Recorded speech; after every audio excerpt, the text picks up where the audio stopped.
Hey everyone, in this video I'm going to show you a step-by-step tutorial on how to fix content policy or safety errors from Claude API. Occasionally, your Claude API requests may return content policy or safety-related errors. These responses don't necessarily mean your application is broken.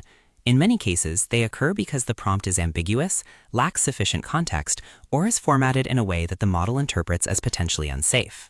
The goal is not to bypass Claude safety systems, but to structure legitimate requests more clearly so the model can understand your intent. In this guide, you'll implement a defensive validation layer and improve your prompt formatting to reduce unnecessary safety-related interruptions. The first step is to open your terminal. Once your terminal is open, run the provided script that creates a structured defensive verification block. This verification layer checks incoming prompts before they're sent to the Claude API. Rather than forwarding every request exact incomplete instructions, invalid request structure, unexpected user input. By validating requests first, your application can identify potential prompt sends to Claude.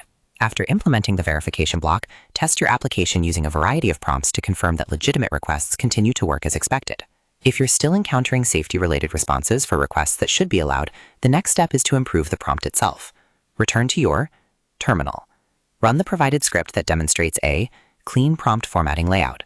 One example uses a structured section, such as log to analyze, to clearly separate the data being analyzed from the instructions given to Claude. Using clearly labeled sections helps Claude distinguish between instructions for the assistant, user input, logs or transcripts, source documents, code snippets, other reference material.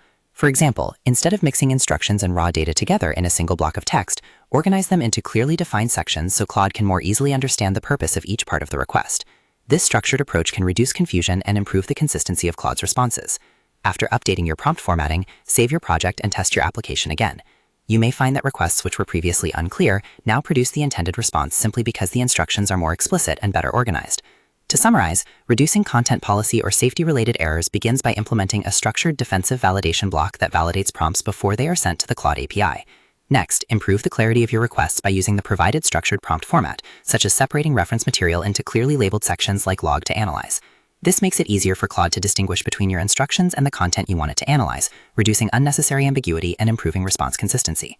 Well-structured prompts and input validation are key parts of building reliable Claude applications. By checking prompts before submission and organizing information into clearly defined sections, you can reduce avoidable safety-related interruptions, while ensuring your application remains aligned with Claude's intended and responsible use. And that's how to reduce content policy or safety-related errors when using the Claude API. By validating prompts before sending them, organizing your requests with clear structure, and providing sufficient context, you can improve the reliability of legitimate API interactions while remaining aligned with Claude's safety systems and best practices. So that's how you do it. I hope you guys like this video. Subscribe for more, like for more, and share for more. I hope to see you again. Goodbye.